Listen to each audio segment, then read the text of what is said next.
Baik, Assalamualaikum warahmatullahi wabarakatuh. Nama saya Muhammad Kemal Wicaksono, NRP 52161153. Dan pada kesempatan kali ini saya akan mencoba menyelesaikan beberapa case di tugas pendahuluan 1 mata kuliah PSO. Pertama kita akan menyelesaikan case 1, di mana case 1 ini menceritakan bahwa ada seorang admin lab, jadi ada komputer baru, dan dia mau membuat sebuah user account baru. Dan user account baru ini harus memiliki banyak privilege dan salah satunya juga bisa menginstal dan mengubah settingan-settingan administratif.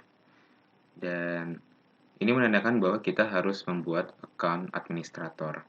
Yang pertama kita bisa klik start button lalu kita buka user account. Bisa langsung kita ketik agar lebih cepat.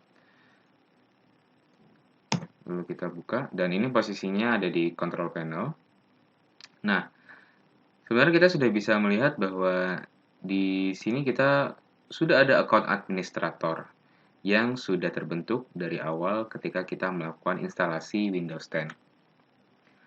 Namun, di sini saya akan coba mempraktekkan bahwa kita juga bisa membuat account administrator secara manual. Yang pertama kita bisa klik Manage Another Account, lalu kita klik Add a New User in PC Settings. Akan terbuka uh, halaman baru istilahnya. Lalu kita bisa klik Add Someone Else to this PC. Akan terbuka window baru. Kita tunggu sebentar. Dan karena kita mau membuat account ini tidak terhubung dengan account email, dan kita akan gunakan I don't have this person sign in information.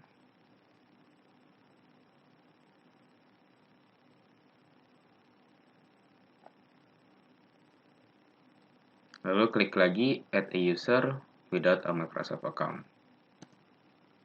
Sehingga ini akan terbentuk yang istilahnya local account.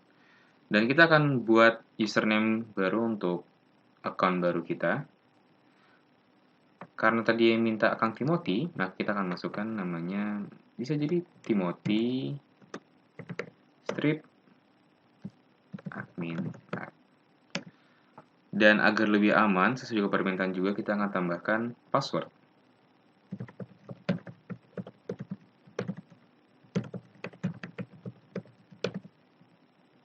Oops, tidak match. Kita akan ulangi lagi. Mungkin yang lebih pendek.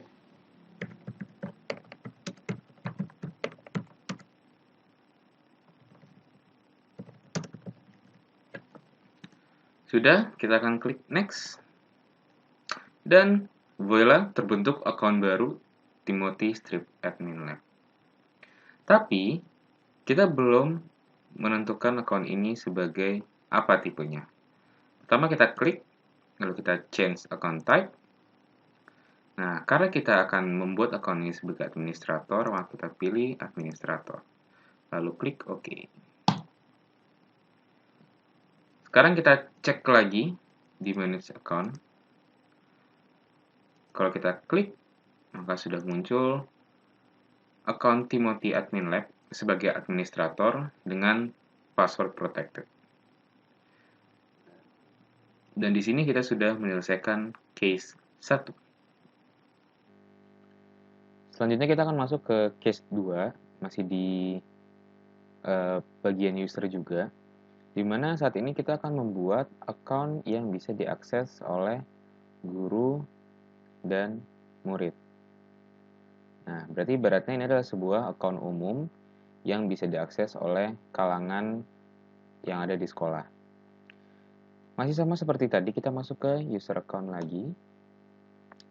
Dan masuk ke manage another account, lalu kita add a new user in PC settings. Dan kita tetap add someone else to this PC. Mekanismenya sama. Cuma nanti akan ada yang berbeda di bagian akhir.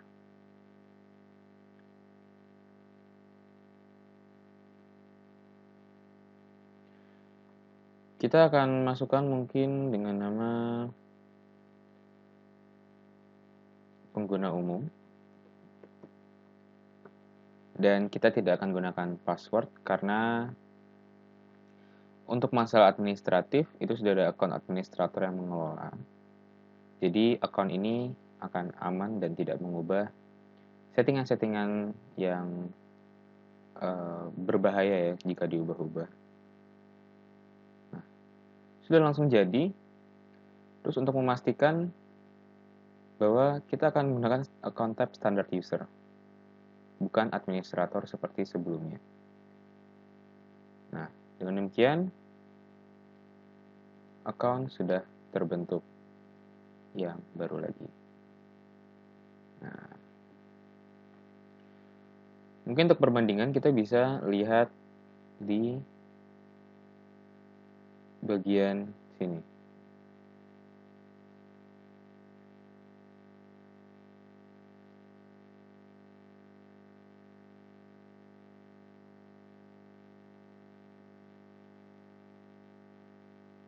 Nah, ketika sign out, akan ada beberapa pilihan account, dan kita bisa lihat di sini ada account, ini account default yang dari awal, inilah account umum yang bisa digunakan oleh siswa dan guru, dan ini adalah account administrator.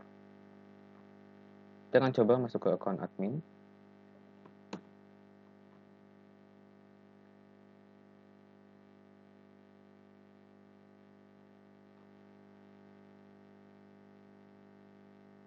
Dan ini karena tampilan awal, jadi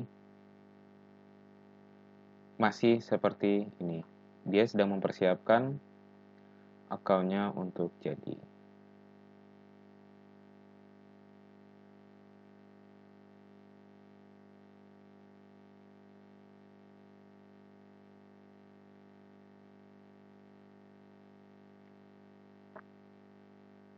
Oke, sudah muncul dan ini sudah masuk ke account Timothy Admin Lab.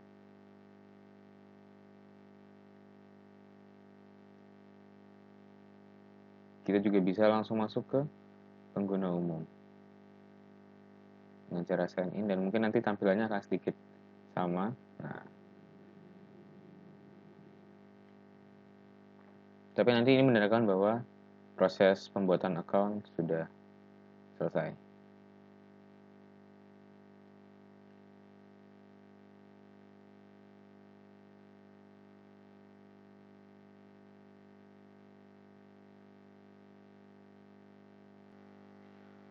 Oke, di case ketiga kita akan menghapus sebuah account karena account ini ceritanya jarang digunakan.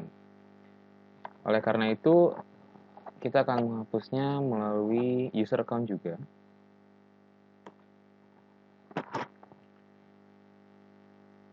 Dimana kita akan buka lagi manage another account, dan di sini ada user yang kita akan hilangkan, yaitu pengguna umum karena jarang digunakan. Setelah diklik maka akan muncul tampilan seperti ini, dan mudahnya kita tinggal klik delete the account. Kalau Anda mau menyimpan filenya tapi menghilangkan account-nya, tekan keep file. Tapi kalau menghilangkan seluruhnya, tekan delete file. Dan untuk menghapus account, tekan delete account. Dan secara tadi itu account yang kita akan hilangkan sudah hilang, dan tersisa account yang di sini. Oke, berlanjut ke kasus selanjutnya. Kita akan membuat sebuah partisi baru, karena menurut cerita dibutuhkan partisi baru untuk seorang adik ya, sesuai kasus yang akan kita coba pecahkan pada kali ini. Jadi yang pertama kita akan buka yang namanya disk management, dan kita bisa ketikkan disk, lalu akan muncul create and format hard disk partition. Yang kira-kira seperti ini. Dari hard disk yang ada di disk 0, ternyata ada sisa 5 GB nih. Nah, 5 GB ini bisa kita manfaatkan untuk memberikan jatah kepada adik ya, kepada seorang adik yang membutuhkan untuk mengerjakan tugasnya. Dan karena proporsinya harus lebih besar daripada yang memiliki komputer ini, dan kebetulan sudah pas, yang punya komputer sudah dapat jatah 20 GB dari harddisk C, dan sekarang kita akan bentuk di harddisk yang satunya lagi. Pertama klik kanan, lalu klik New Simple Volume. Next. Tidak perlu diubah karena sudah cukup. Pilih drive letternya, cuman mungkin agar lebih familiar kita pilih D.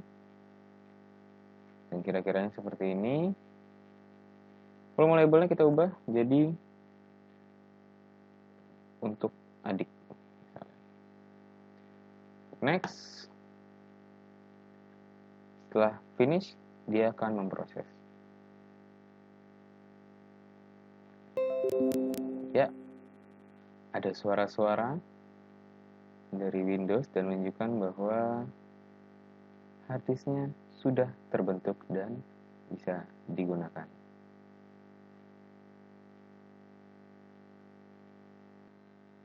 Nah, selanjutnya kita akan masuk ke case 2 storage management, di mana katanya salah satu opsi lain untuk membuat space hard disk itu dengan membuat VHDX, atau mungkin bisa kita kenal sebagai virtual hard disk. Nah, salah satu caranya bisa kita ulangi lagi dengan cara yang tadi. Jadi kita buka. Jadi pertama kita akan buka disk management, tinggal ketikkan disk, nanti akan muncul create and format hard disk partition. Dan ini akan keluar disk management juga sama. Kita tunggu. Nah. Lalu kemudian kita akan buat create VHD. Nah. Location-nya mungkin saya akan letakkan di harddisk yang baru kita buat karena space-nya masih luas. Kita jangan lupa save as type VHDX sesuai dengan permintaan. Lalu kita beri nama HDD tambahan. Save.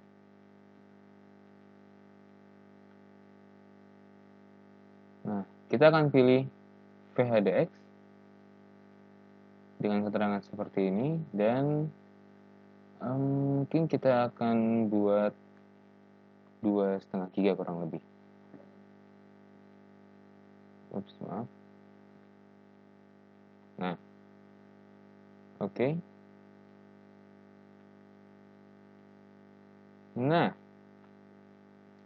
bisa dilihat di disk nomor 2 itu ada suatu hal muncul yang baru lagi, 2,5 GB, dan ini teralokasi dari disk yang satu. Dan untuk memunculkan volumenya di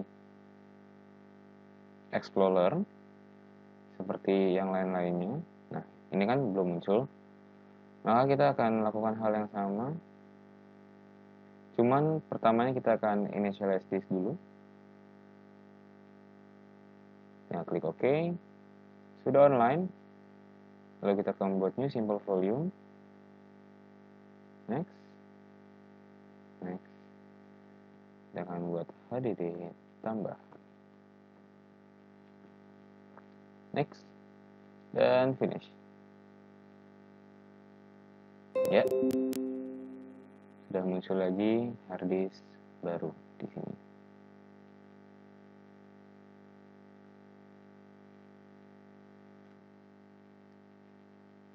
Oke, selanjutnya kita akan masuk ke case selanjutnya, di mana kita akan bermain dengan settingan jaringan atau settingan network, di mana kali ini kita akan mencoba mengubah ipconfig pada case pertama, dan nanti case 2 akan dilanjutkan dengan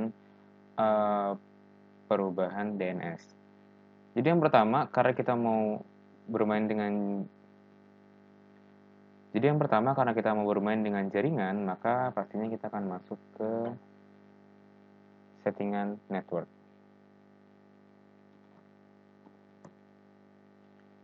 Enter. Kita akan masuk ke network and sharing center. Dan di sini connection type-nya karena hanya ada Ethernet, kita akan pilih Ethernet. Lalu properties.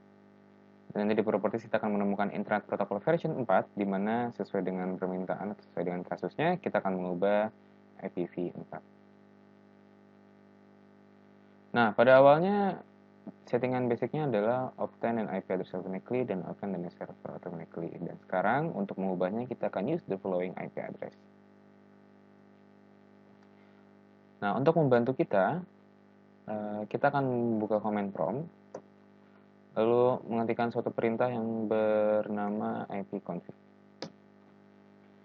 Di ipconfig ada keterangan tentang IPv4. Nah, di mana keterangan ini akan kita gunakan untuk menyamakan settingan dengan IP yang mau kita ubah. Nah, pertama kita akan masukkan sesuai dengan keterangan di bawah ini.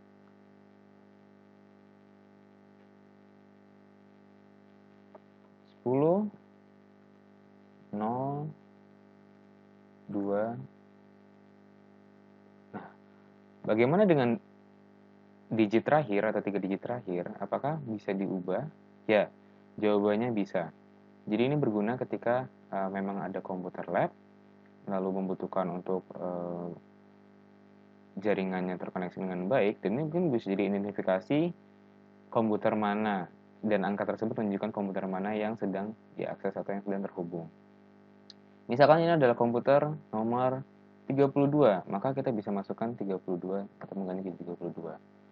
Subnet max kita akan masukkan by default 255.255.255.0, dan default gateway itu yang nggak boleh berubah, yaitu 10, 0, 2. Nah, karena mau mengubah DNS juga, secara umum sebenarnya DNS tidak diubah pun tidak masalah. Namun, seringkali orang-orang mengubah juga dengan DNS yang sifatnya public. Dan salah satu yang paling menggunakan adalah DNS Google. Kita akan coba dengan DNS Google, yaitu 8, 8, 8, 8, 8, 8, 8, maaf, 4, 4. Oke. Close. Dan saat ini sudah terubah, bisa kita lihat di ipconfig. Ya,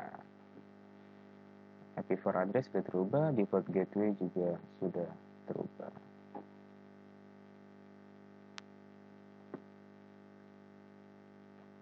Nah, itu dia tadi tentang setting di jaringan. Oke, selanjutnya kita akan masuk ke case yang terakhir, di mana kita akan mengatur beberapa aturan di group policy. Dan di group policy ini, kita sebagai administrator akan memberikan beberapa restriction atau beberapa halangan, batasan, bisa dikatakan seperti itu, kepada user-user yang ada di bawah kita. Dan seperti yang diminta, kita akan men-set bahwa user akan dilarang mengubah tema, merubah wallpaper, icon, dan merubah pointer mouse. Dan kita juga akan memberikan waktu screensaver selama 30 menit dengan dilengkapi password. Bagaimana caranya? Pertama kita akan masuk ke group policy. Tinggal ketikkan saja dan kita akan muncul edit group policy. Kita sudah masuk ke local group policy editor dan kita akan masuk ke user configuration.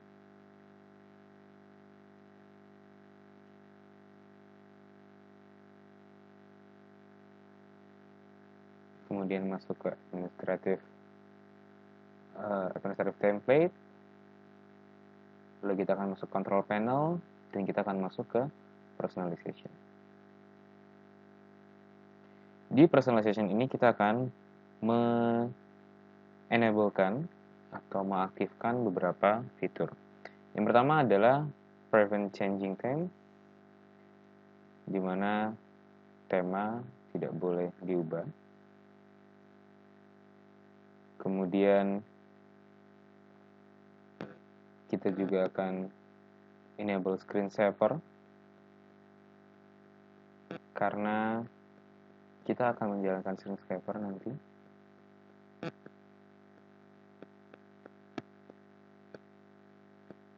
kemudian prevent changing desktop icon,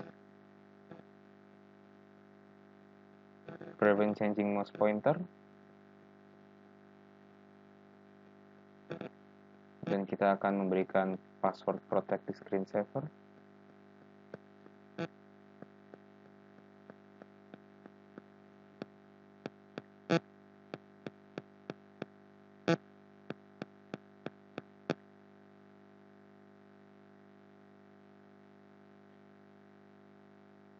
Setelah itu kita juga akan lakukan screensaver timeout selama 30 menit karena satu jam itu 60 menit dan 1 jam itu 3.600 detik, maka setengahnya atau setengah jamnya adalah 1.800 detik.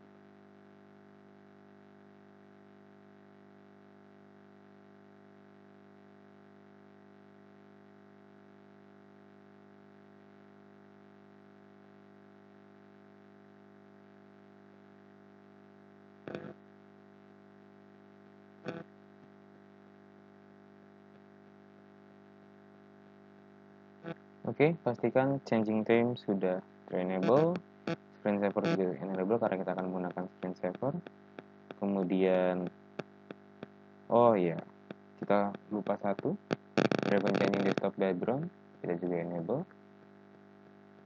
desktop icon, mouse pointer, password protect, dan screensaver timeout, sehingga semuanya sudah ter-enable. Dan case group policy sudah selesai dilaksanakan. Dengan demikiannya kasus yang terakhir sudah terselesaikan, maka berakhir sudah laporan dari tugas pendahuluan 1 PSO. Sekian dari saya. Assalamualaikum warahmatullahi wabarakatuh.